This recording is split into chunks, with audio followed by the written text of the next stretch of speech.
Top 10 Hardest Skulls in Halo. Skulls in Halo are gameplay modifiers that were first introduced as Easter eggs back in Halo 2 to provide an extra layer of depth to the game and provide more of a challenge for players by altering the way the game plays. To activate a skull, the player must first find it, which is usually a challenge in itself, as the skulls are scattered throughout the campaign levels, usually well off the beaten path, with some requiring complex exploits, codes, platforming, glitches, or even surviving a gauntlet to actually reach them. What's up, geeks and gamers? Mythic here from Archives Media, and today we're going to be covering the 10 hardest skulls in all of the Halo games. Many young adults today grew up playing Halo, and today I plan on bringing you on a nostalgia trip back to the early days of Xbox Live. This video is brought to you by HideMe. HideMe VPN service encrypts your internet access and provides an anonymous IP address so you can browse the internet securely. With all the security issues created by hackers, censorship, identity theft, and service providers monitoring user activity, your online security has never been more threatened or important. HideMe provides an easy-to-use service that protects your identity. Don't risk your online privacy or security. HideMe will keep you hidden. Number 10. Fog. Fog, referred to as Cloud in Halo Reach, disabled the handy motion tracker that has been a staple for mainline Halo games since the beginning. This effectively removes the eyes in the back of your head, as the skull description states, meaning you cannot sense enemies before you can see them.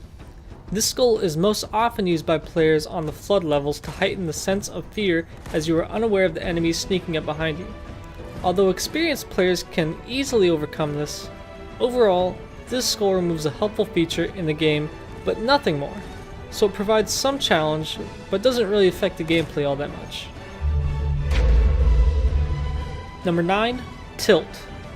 This skull's very specific effects are actually surprisingly complicated, since Halo's weapons sandbox philosophy relies on certain types of weapons that are stronger or weaker depending on how you use them. Plasma weapons, for example, are good against shields, but not good against armor. And with this skull on, plasma weapons become twice as effective against shields, but twice as useless against unshielded targets. What makes this skull challenging is that it makes all enemies with plasma weapons, which is a lot since it's the staple weapon of the Covenant armory, twice as good at taking down your shields. The skull does make fighting Flood somewhat easier, however, and can come in handy if you acquire some plasma weapons of your own, making it somewhat of a double-edged sword. Number 8. Tough Luck. To say that this skull increases the luck of AIs does require some explanation.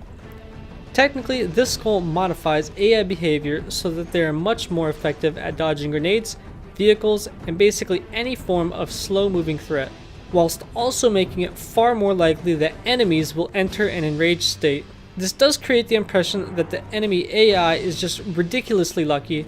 However, this also makes the players seem unlucky by comparison, hence the skull's name. Needless to say, this does create a challenge, and although the skull's effects also extend to your allies, the sheer frustration of having enemies be able to dodge grenades that they cannot even see drains any potential fun factor from this skull. Number 7. They Come Back. This skull makes reanimated Flood much more dangerous. One would expect a damage boost, improved intelligence, or perhaps an expansion to the number of weapons that they can use. But no, this skull speeds up reanimated Flood, so they now charge towards the player at neck-breaking speeds, all while flailing their limbs around in an impossibly fast and suitably terrifying way. This skull does only affect reanimated Flood that have previously died and later reanimated, but that's still a significant proportion of what you would be fighting. Number 6. Catch. This skull has a very simple effect in the fact that it makes enemies throw more grenades. While this inevitably leads to pelting the player from all angles, all is not lost. This skull also makes enemies drop 2 grenades of their preferred type when killed, which evens the odds slightly. An unusual quirk with the skull is that it almost forces enemies to throw grenades with reckless abandonment. They will toss explosives regardless of the situation, even if it will almost certainly get them killed. This skull would have been ranked higher on the list if it were not for the apparent reduction of AI intelligence, and for the fact that anyone who's familiar with Halo multiplayer knows how to deal with countless poorly judged grenade tosses rounding every corner. Number 5. Famine. This skull is just plain cruel. Already sparse ammo for heavy weapons, sniper rifles, or basically any power weapon is now ridiculously rare, and the fact that all weapons have their ammo halved means that plasma weapons now expend their ammo within mere minutes. Finding dropped ammo refills is more essential than ever. Every last shot has to count. For an even greater challenge, this skull can be combined with the Recession Skull, which makes every shot worth twice the ammo, so you're essentially left with a quarter of the ammo you would have in regular gameplay. To add a further level of difficulty to the skull, it remains one of the most frustrating skulls to retrieve in Halo 3, requiring the use of several players at once unless a rare gravity lift power-up can be obtained, and even then it requires precise platforming. Number 4. Assassins. If cloaked enemies weren't bad enough, this skull amps it up to 11, making every single enemy permanently cloaked. This includes everything from Flood to Hunters, and even includes your own Marines if you betray them. Oddly, this skull was originally set to appear in Halo 3, but was removed probably to make Lasso possible. This is one of the few skulls that could possibly be considered a whole separate difficulty in itself, as when activated, even at a lower difficulty, requires a whole new level of skill to master. Number 3. Thunderstorm.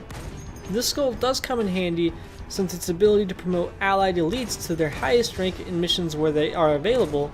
However, in any other given situation, this skull definitely amps up the difficulty by making all enemies at their maximum possible strength, intelligence, and tactical capability. Not only that, but in Halo 2 it means that all elites can withstand a direct stick with a plasma grenade on Legendary, and will draw their swords to cut through Marines with ease if they are angered. This skull also gives all Sentinels and Elite Floods shields, meaning it is hard to take them out. Number 2. Mythic. The semi-unofficial Mythic difficulty involves playing on Legendary with this skull on, and it definitely increases the challenge by making all enemies ridiculously strong. This skull on, certain high-ranking elites won't even be vulnerable to an overcharged plasma pistol, making the age-old noob combo strategy of taking out the shields with an overcharge and then following up with a headshot obsolete. There are a few positives to this skull, namely that your allies are given a slight health boost too, but this seems inconsequential compared to the massive boost in health and shields that even a low-level elite receives on Legendary. Combine this with the Thunderstorm skull and you'll have for an extremely difficult campaign. Number 1. Iron. This skull is insane. While activated in single player, checkpoints no longer exist, meaning that if you die, you have to restart the entire level from the start.